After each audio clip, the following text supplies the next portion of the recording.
बहुत ज्यादा इन्फ्लेशन अच्छी बात नहीं है महंगाई दरों के लिहाज से। जो आप और हम जानते हैं कि अभी तक फेड ने सिर्फ ये कहा कि टैपरिंग शुरू करेंगे, लेकिन अगर इसी तरह से महंगाई ऊपर की तरफ बरकरार रहे, बनी रहे, कायम रहे, तो जाहिर सी बात है कि न सिर्फ वो लिक्विडिटी घटाएंगे बल्कि ब्याज दरें भी बढ़ाएंगे, तो ये डबल मार पड़ेगी। अनिल जी, सबसे पहले तो ये थोड़ा ग्लोबल एक्शन आपसे समझना चाहूंगा सर। 2 दिनों से यूएस में थोड़ी सुस्ती है, रिकॉर्ड ऊंचाई से ज्यादा नहीं फिसले हैं बाजार पर, हल्की सुस्ती दिखा रहे हैं। और ये जो कल यूएस का इन्फ्लेशन डेटा आया है सर, इसको कैसे समझना चाहिए? 6.2% पर 31 साल की ऊंचाई। और I don't know last time कब ऐसा था सर जब यूएस का इन्फ्लेशन भारत से ज्यादा, लगभग 1% ज्यादा यूएस का इन्फ्लेशन भारत से।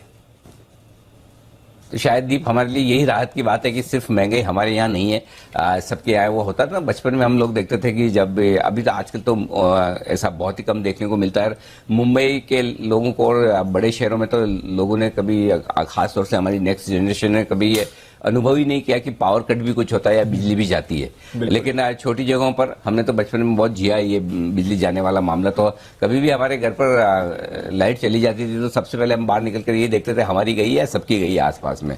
और जब लगता था कि पूरी मोहल्ले की गई है, पूरे शहर की गई है, तो फिर एक रिलीफ मिलती थी कि चलिए ठीक है, हालात सिर्फ हमारे यहाँ खराब नहीं, सब जगह ऐसे ही हाल है। वैसे ही हाल इन्फ्लेशन का भी है। न सिर्फ हिंदुस्तान में इन्फ्लेशन ज्यादा है, न सिर्फ बाकी देशों में, दुनिया के सबसे बड़े देश में, सबसे बड़ी इकोनॉमी में, अमेरिका में भी वही हाल है। तो ये इन्फ्लेशन का मामला, ये प्रॉब्लम सिर्फ अमेरिका की नहीं है, पूरी दुनिया भर की है। अब हुआ क्या है, कल 6% से ज्यादा का इन्फ्लेशन आया, 30 सालों की ऊंचाइयों पर है, हमारे से ज्यादा है, नो डाउट। ये आंकड़े ऐसे तो हैं ही कि जिनके दम पर डाउ 250 पॉइंट गिरे, इतना तो बनता है दीप। लेकिन पॉइंट ये है कि अब इसमें 2 चीजें आपको देखनी, एक पॉजिटिव और एक नेगेटिव। पहले नेगेटिव साइड पर देख लें।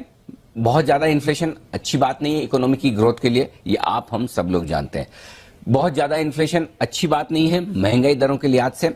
जो आप और हम जानते हैं कि अभी तक फेड ने सिर्फ ये कहा कि टैपरिंग शुरू करेंगे, लेकिन अगर इसी तरह से महंगाई ऊपर की तरफ बरकरार रहे, बनी रहे, कायम रहे, तो जाहिर सी बात है कि न सिर्फ वो लिक्विडिटी घटाएंगे बल्कि ब्याज दरें भी बढ़ाएंगे, तो ये डबल मार पड़ेगी। इक्विटी मार्केट की अब तक जो तेजी बनी है, ये तेजी सिर्फ 2 वजह से बनी है। पहला, नीची ब्याज दरें, और दूसरा, भरपूर पैसा सिस्टम में, लिक्विडिटी में।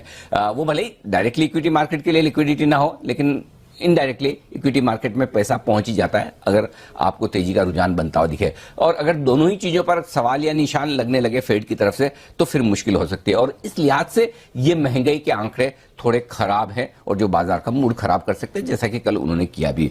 लेकिन क्या अगर 30 साल की ऊंचाइयों पर महंगाई आए तो क्या फिर अमेरिकी बाजार से 250 पॉइंट ही गिरने चाहिए, 1% से भी कम?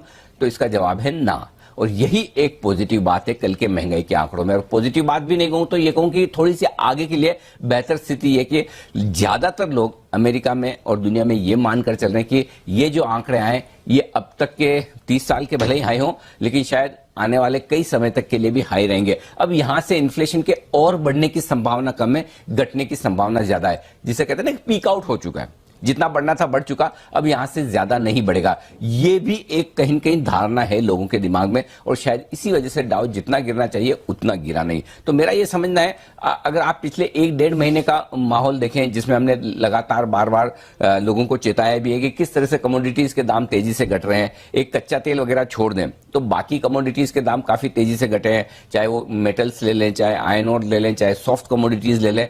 तो धीमे धीमे ग्लोबली इन्फ्लेशन थोड़ा कम होगा, ये कंफर्ट रखा जा सकता है। दूसरा, टेपरिंग कम होने के बाद थोड़ी सी लिक्विडिटी भी कम होगी सिस्टम में, तो वैसे भी आपका लिक्विडिटी कम होने से भी थोड़ा सा आपका इन्फ्लेशन कम होता ही है। तो मेरे ख्याल से इसलिए अमेरिकी बाजारों में बहुत ज्यादा चिंता की बात नहीं है। और पिछले 2 सेशन में जो कुछ अमेरिकी बाजारों में हुआ है दीप, वो एक तरह से आप रनिंग करेक्शन के तौर पर देख लें। उस रनिंग करेक्शन के लिए ट्रिगर कुछ भी हो सकता है। लोगों को उम्मीद या आशंका ये थी कि फेड की मीटिंग के आसपास या फेड की मीटिंग के तुरंत बाद अमेरिकी बाजार गिरेंगे।